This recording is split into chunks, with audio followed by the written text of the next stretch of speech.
There is nothing wrong with borrowing money, but it depends on exactly why you are borrowing the money. You see, there is something called consumer debt and there is something called leverage debt. Poor people borrow money and rich people also borrow money. But the poor borrow for consumption. They borrow to pay school fees. They borrow to pay house rent. They borrow to pay for ashwebi. They also borrow to fund a lifestyle.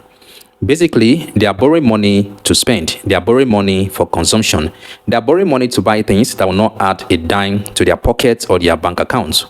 Rich people, on the other hand, also borrow money, but they borrow money and leverage on it to grow their income. They borrow money to buy income producing assets. They borrow money to expand their business. They also borrow money to take advantage of income producing opportunities. So that way, they are leveraging on the money they have borrowed to increase their income. So while the poor is borrowing money for consumption, the rich is borrowing money for income expansion. So while there is nothing wrong with borrowing, don't borrow for consumption. Borrow and leverage on it to grow your income.